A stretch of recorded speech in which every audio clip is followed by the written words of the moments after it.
गांव में एक लड़का था जिसका नाम अर्जुन था। अर्जुन अपने पिता कालू कफन चोर के साथ रहता था।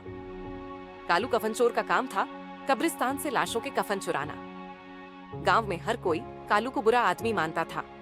जब कालू बीमार पड़ा तो उसने अर्जुन को बुलाया और कहा, बेटा, मैं अब ज्यादा दिन का मेहमान नहीं हूँ। मरने से पहले मेरी आखिरी इच्छा है कि लोग मुझे मरने के बाद बुरा ना कहें। मैं जानता हूँ कि मैंने अच्छा काम नहीं किया, लेकिन तुम कुछ ऐसा करना कि लोग मुझे अच्छा इंसान माने। अर्जुन ने सिर हिलाकर वादा किया, ठीक है पिताजी, मैं आपकी इच्छा जरूर पूरी करूंगा। कुछ ही दिनों में कालू की मौत हो गई। अर्जुन ने अपने पिता से किया वादा याद रखा, लेकिन वो दिन रात सोचता रहा कि आखिर क्या करे कि लोग उसके पिता को अच्छा इंसान समझें। फिर एक दिन उसके दिमाग में एक अजीब और अनोखा आइडिया आया। उसने सोचा, पिताजी तो सिर्फ कफन चुराते थे, लेकिन मैं इससे भी आगे जाऊंगा।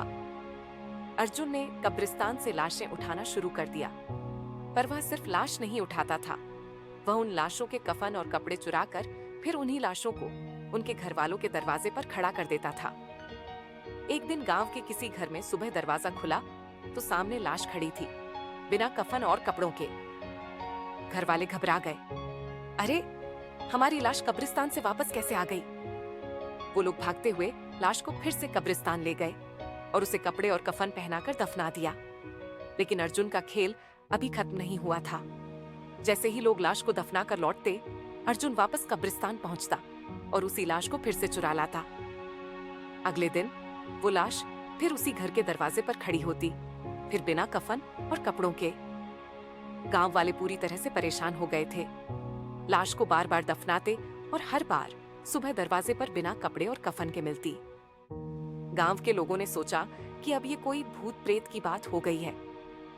लोग पंडित के पास गए और कहा, पंडित जी, हमारी लाशें बार बार घर आ जाती हैं, हमें इस मुसीबत से कैसे बचना चाहिए? पंडित जी ने माथा पकड़ा और बोले, इस भूत की बड़ी विचित्र आदत है। इस बार जब लाश को कफन पहनाओ तो साथ में जूते और टोपी भी पहना दो, ताकि इसे फिर कुछ चुराने का मन ना हो। गांव वालों ने पंडित की सलाह मानकर इस बार लाश को कफन, जूते और टोपी सब पहनाया। मगर अर्जुन को मजा आ रहा था। उसने फिर लाश चुराई और इस बार जूते और टोपी भी गायब कर दी।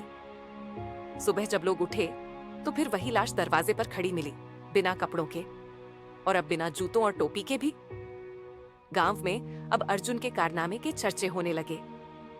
लोग समझ नहीं पा रहे थे कि आखिर कब्रिस्तान से लाशें बार बार कैसे वापस आ रही हैं। अर्जुन की इस मजेदार हरकत ने गांव वालों को परेशान कर दिया था, पर धीरे धीरे लोग अर्जुन के पिता कालू को बुरा कहना बंद करने लगे।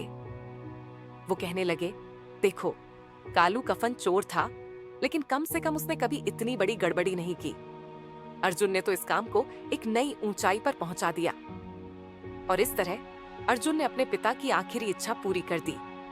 आपको ये कहानी पसंद आई तो प्लीज लाइक और सब्सक्राइब जरूर करें और ऐसी और कहानियों के लिए कमेंट करें।